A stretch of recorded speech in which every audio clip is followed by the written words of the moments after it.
Hey guys, so this is a strategy guide for House Stark.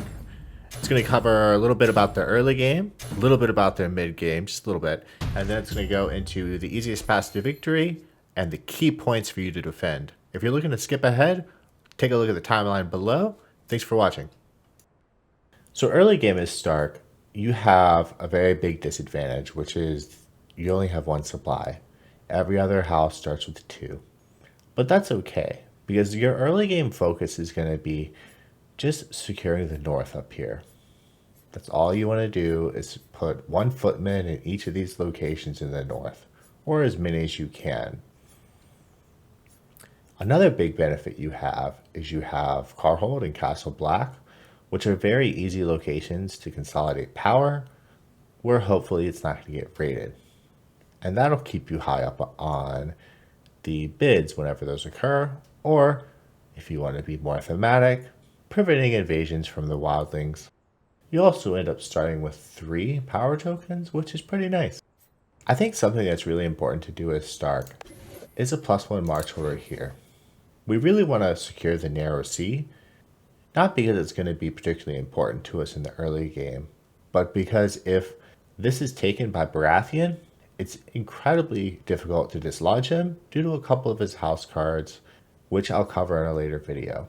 For White Harbor, we're going to do a simple move here, and we're going to leverage those special tokens in order to muster in Winterfell.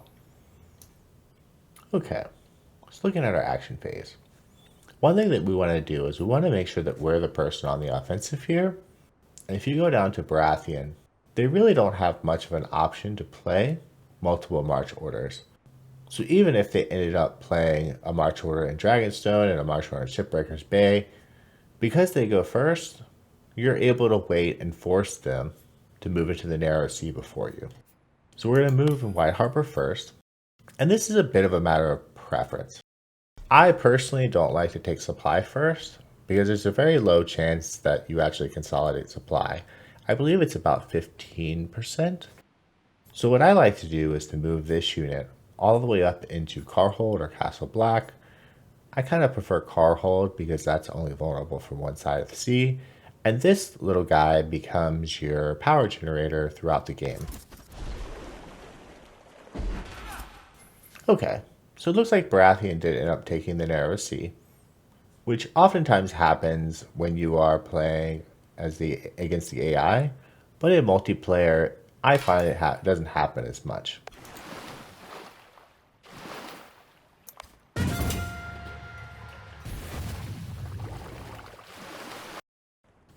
Okay, so let's go ahead and muster. One thing I like to do is make sure that I have a ship over in the Shivering Sea, just so I can land bridge as needed. I also like to get another footman in Winterfell, so I can spread out. So moving on to the planning phase, I really want to hold the narrow sea, and I'll come back to why in a second. I did end up getting a mustering this game, which doesn't always occur, and that really changes the strategy here. And I'll go and cover why in just a second. So let's consolidate power with this guy. This is such a benefit of playing Stark. Being able to safely park potentially 2 people to consolidate power is wonderful. So this is where the difference between mustering comes into play. If you don't get mustering, I would suggest playing a special token here in order to muster in Winterfell before moving on to what I'm about to do. However, if the Greyjoys decide to take Moat Cailin, it eliminates the option of mustering here, so don't bother because they're just going to raid it.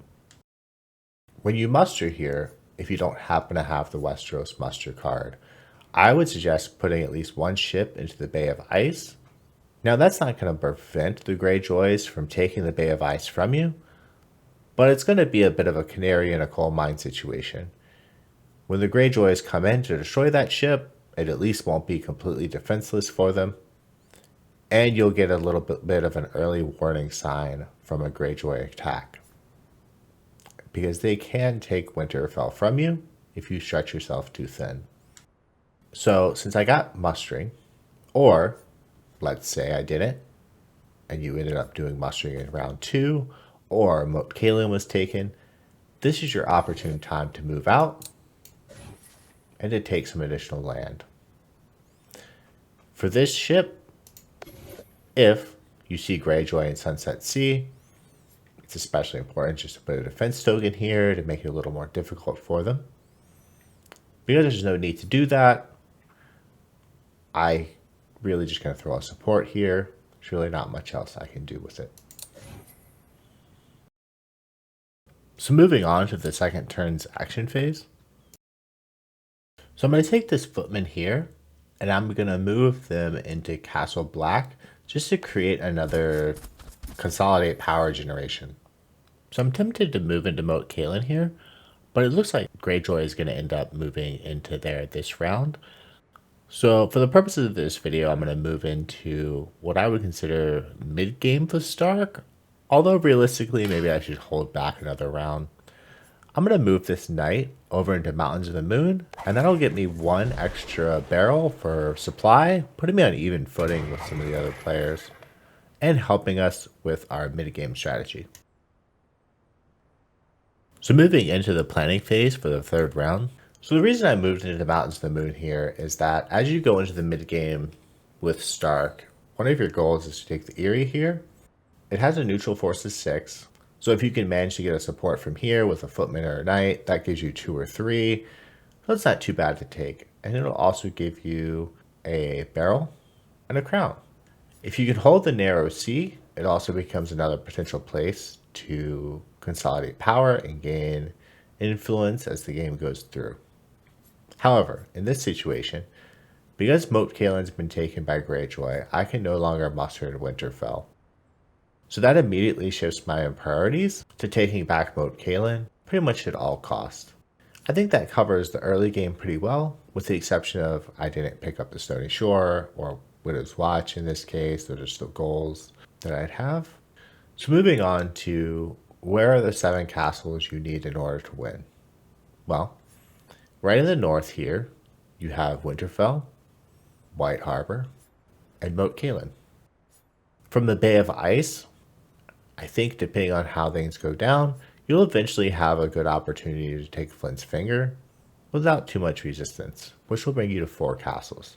Taking the Eyrie will put you at 5.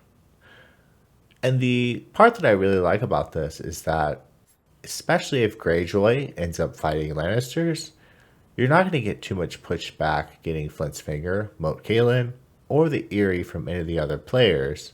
So there's a possibility that if Greyjoy and Lannister start fighting, which you should encourage as much as you can, that you can pick up 5 castles without too much resistance. In order to get that 6th castle, that's when you're really going to have to start pushing into Baratheon's territory and taking Crackclaw Point. An alliance with Martell may help here.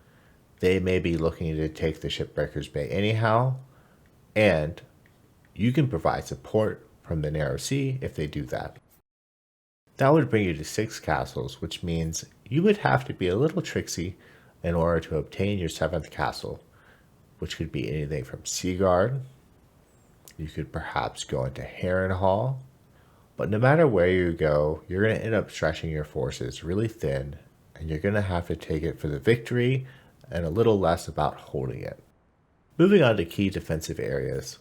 I mentioned a little earlier about the Bay of Ice. This isn't going to protect you from Greyjoy. They're going to be able to take this area from you if, or maybe I should say, when they want.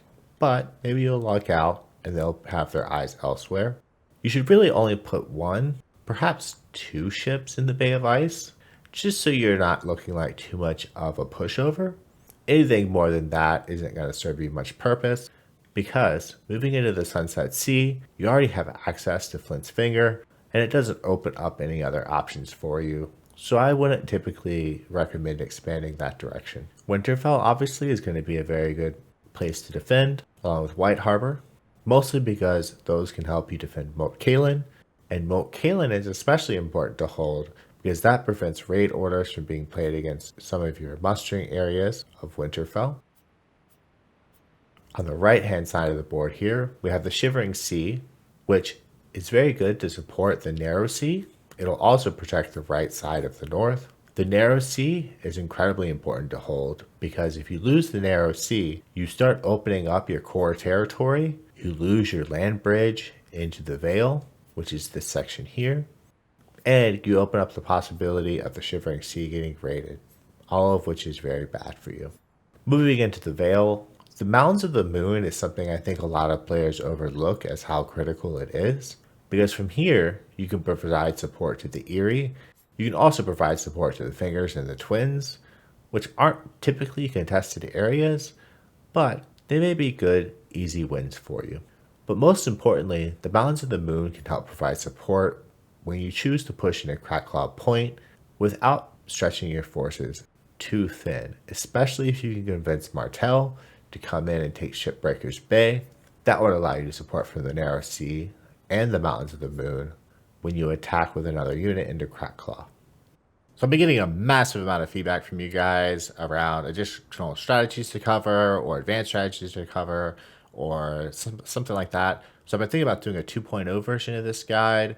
If that's something you're interested in, make sure you like and subscribe to this video. That really helps encourage me to push out more content like that and figure out where I'm going. I really do appreciate you watching the video either way, and I hope you have a good day. Bye.